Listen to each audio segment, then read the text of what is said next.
Hello students, आप सभी का स्वागत है हमारे चैनल बोर्ड सॉल्यूशन पे। आज के इस वीडियो में हम छत्तीसगढ़ माध्यमिक शिक्षा मंडल रायपुर द्वारा जारी दिसंबर माह के असाइनमेंट नंबर 5 कक्षा 10वीं हिंदी विषय के सभी प्रश्नों के उत्तर देखने वाले हैं। चलिए शुरुआत करते हैं प्रश्नों के उत्तर से। यदि आपने अभी तक चैनल सब्सक्राइब ना करा हो तो जल्दी से कर लीजिए ताकि आपको सीजी बोर्ड के सभी विषयों के असाइनमेंट के आंसर मिल सके। इसके अलावा कक्षा 10वीं के सभी विषयों के असाइनमेंट के आंसर बहुत जल्द चैनल पे अपलोड हो जाएंगे। इसके लिए आपको डिस्क्रिप्शन में लिंक मिल जाएंगी, वहां से भी जाकर आप वीडियो को देख सकते हो या फिर डायरेक्ट चैनल से भी आप जाकर देख सकते हो। यदि आप सभी असाइनमेंट के आंसर की पीडीएफ डाउनलोड करना चाहते हो तो गूगल पर जाकर सर्च करोगे www.boardjankari.com, जहां पर आपको सारे विषयों के असाइनमेंट के आंसर की पीडीएफ मिल जाएगी। चलिए शुरुआत करते हैं। शुरुआत करने से पहले सबसे पहला क्वेश्चन देख लेते हैं। चैनल को सब्सक्राइब करना बिल्कुल ना भूलें, वीडियो को लाइक कर दीजिए और अपने सभी दोस्तों के साथ कक्षा 10वीं की शेयर कर दीजिए। पहला क्वेश्चन है, लेखक बनने के लिए शरद बाबू के क्या क्या सुझाव थे? कोई 3 सुझाव आपको लिखना है। ठीक है, उन्होंने कुछ सुझाव दिए थे तो उन सुझावों को आपको लिखना है। चलिए देखते हैं इस प्रश्न का उत्तर। तो लेखक ने यहाँ पर 4 बातें बताई थी, हमें 3 सुझाव बोलने के लिए कहा गया। ठीक है, तो हम देख लेते हैं 3 सुझाव यहाँ पर क्या है। तो शरद बाबू ने कहा था 3 चीजें ध्यान रखना। सबसे पहली यहाँ पर पॉइंट नंबर 1 लिखेंगे, जो लिखना सो अपने अनुभव से लिखना। ठीक है, मतलब आप जो भी कार्य लिखोगे अपने अनुभव से लिखना, आपको किसी की कॉपी नहीं लिखना। सबसे पहला कार्य लिखेंगे। दूसरा क्या होगा, दूसरा पॉइंट लिख लीजिए, अपनी रचना को लिखने के बाद तुरंत ही किसी को दिखाने, सुनाने या सलाह लेने की आदत मत डालना। ठीक है, कहानी लिखकर 3 महीने तक अपने दराज में डाल दो और फिर ठंडे मन से स्वयं इसमें सुधार करते रहो। ठीक, इतना आपको लिख देना है। यदि आप दूसरे पॉइंट में सिर्फ इतना भी लिखोगे तो भी आपका काम हो जाएगा। ठीक है, तो आपको इसमें पूरे नंबर मिल जाएंगे। तो ये 2 बातें हो गई। और तीसरी उन्होंने क्या बताई थी, तो यहाँ पर उन्होंने बताया था, जैसे ही तीसरा आदेश है कि अपनी कलम से किसी की निंदा मत करना या मत करो। ठीक है, ये तीसरा पॉइंट में आप लिख दोगे। तो ये 3 उपदेश थे। इसके अलावा उन्होंने चौथा भी दिया था, परंतु आपको केवल 3 लिखना है तो हम केवल 3 लिखेंगे। तो ये तीनों शरद बाबू के द्वारा बताई गई है, आपको लिख लेना है। चलिए अगले प्रश्न देख लेते हैं। तो इसी में प्रश्न क्रमांक दूसरा है, क्वेश्चन नंबर 2 है, जिसकी नौकरी छूट गई हो उनके लिए 9 रुपए 900 से कम नहीं होते। लेखक ने ऐसा क्यों कहा, इसका आशय आपको स्पष्ट करना है। देखिए, जब समय यहाँ पर खराब चल रहा हो तब हमारे लिए बहुत कम पैसे भी बहुत ज़्यादा विद्यमान होते हैं। ठीक है, हमारे लिए छोटी सी छोटी रकम भी बहुत मायने रखती है, क्योंकि वो हमारे लिए बहुत यहाँ पर उस समय महत्व उसकी पैसों का होता है। तो बिल्कुल यही है, उत्तर लिखेंगे आप, जिसकी नौकरी छूट गई हो उसके लिए 9 रुपए भी 900 से कम नहीं होते, क्योंकि अर्थ अभाव में एक एक पैसे की कीमत होती है। इसका अर्थ क्या है, जब हमारे पास पैसों की ना हो, हमें पैसे की जरूरत, तब एक पैसा भी हमारे लिए 100 रुपए के बराबर होने लगता है। तो कहानी में नायक की जेब में 9 रुपए ही थे, वह भी चोरी हो गए तो वह पूर्णतः लाचार हो गया और माँ के लिए क्या भेजता। तो यही है, एक एक पैसे कीमत के बारे में लेखक बता रहा है। ऐसा इसलिए लेखक कह रहे क्योंकि उनके पास वो पैसे जो थे वो अपनी माँ को उनको मनी ऑर्डर करना था। ठीक है, तो ये कहानी जेब कतरे से बहुत अच्छी है, उसमें बताया गया। चलिए अगला प्रश्न देखते हैं। चलिए क्वेश्चन नंबर तीसरा है, मीरा को जो अमूल्य वस्तु मिली है उसके बारे में वो क्या क्या बता रही है। 4 बिंदु अपने शब्दों में आपको लिखना है। ठीक है, तो मीरा को जो अमूल्य वस्तु मिली है वो राम रूपी धन यहाँ पर मिल चुका है, उनको प्राप्त हो चुका है। उनके बारे में जो सदगुरु ने उनको दिए वो बताना ही है। तो 4 बिंदु हम इनके बारे में देख लेते हैं। चलिए देखते हैं। तो मीराबाई यहाँ पर बता रही है कि उन्हें राम रूपी धन यहाँ पर मिल गया है। मुझे यहाँ पर आप मीराबाई लिख देंगे। ठीक है, मीराबाई जो अमूल्य वस्तु उनको मिली है वो राम रूपी रत्न है।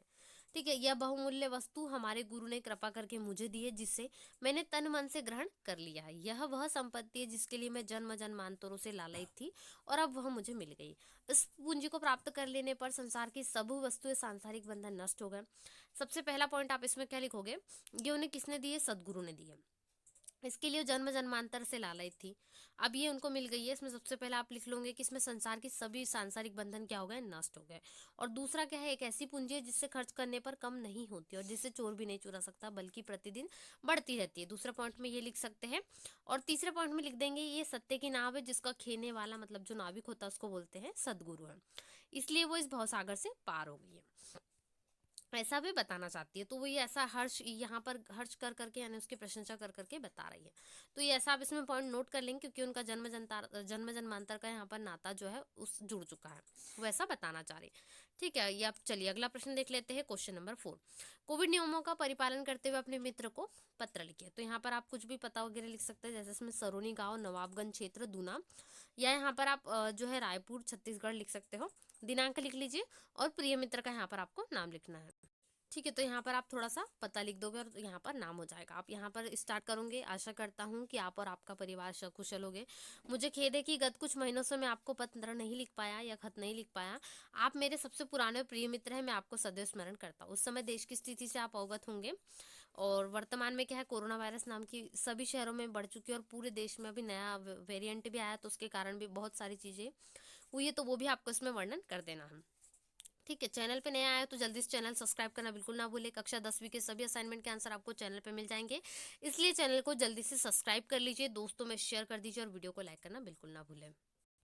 ठीक है, तो इतना आपको इसमें लिख लेना है। पूरा आप लिख दोगे कि लॉकडाउन का प्रबंध जो वो भी कर दिया गया था, उसके कारण बहुत आगे जा के प्रयास हुए हैं, और भी आपको जो है सचेत रहना है, और क्या क्या सावधानी अपनाना अपने मित्र को वो भी आपको बताना है।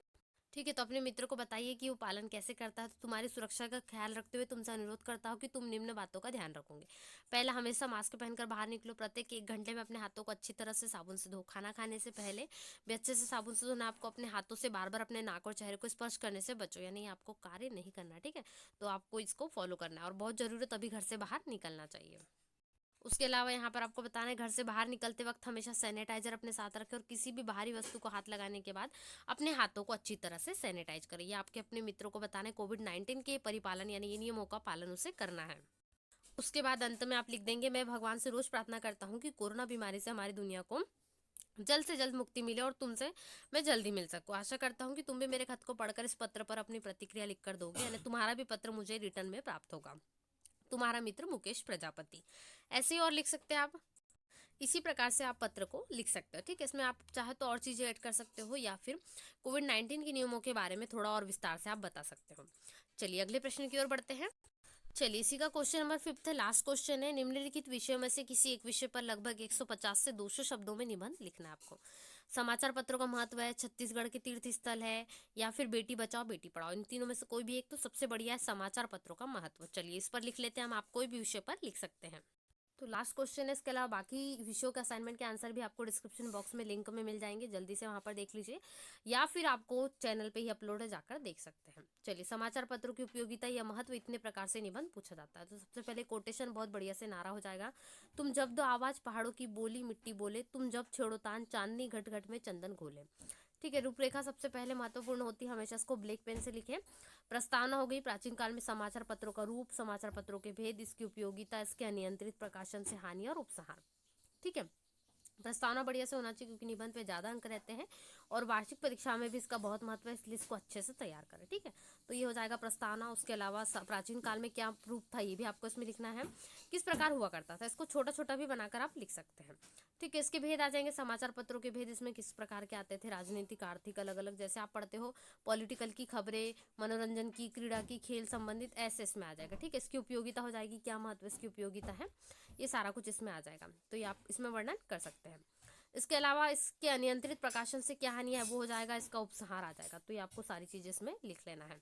अंत में उपसंहार, और यहाँ पर कोटेशन, खींचो ना कमानों को, ना तलवार निकालो, जब तोप मुकाबिल हो तो अखबार निकालो। ठीक है, ये बहुत बढ़िया से आपको इसमें लिख देना है। तो आज के इस वीडियो में हमने कक्षा 10वीं हिंदी के असाइनमेंट के आंसर के देखे, दिसंबर माह के असाइनमेंट नंबर 5 के सभी प्रश्नों के उत्तर देखे। ऐसे वीडियोस के लिए चैनल को सब्सक्राइब कर लीजिए, वीडियो को लाइक कर दीजिए, दोस्तों में शेयर करना बिल्कुल ना भूले, और ऐसी सभी विषयों की आंसर के सॉल्यूशंस के लिए चैनल को सब्सक्राइब कर लीजिए, दोस्तों में जल्दी से शेयर कर दीजिए। यदि पीडीएफ डाउनलोड करना चाहते हैं आंसर की, तो यहाँ पर आपको सबसे पहले गूगल पर जाकर सर्च करना है www.boardjankar.com, जहाँ पर आपको आंसर की पीडीएफ मिल जाएगी। सारे विषयों की 10th और 12th की सीजी बोर्ड असाइनमेंट दिसंबर माह के सारी विषयों की पीडीएफ मिल जाएगी। तो मिलते हैं नए वीडियो में। वीडियो को लाइक जरूर करें, चैनल पे नए हो सब्सक्राइब करना बिल्कुल ना भूलें। Thanks for watching.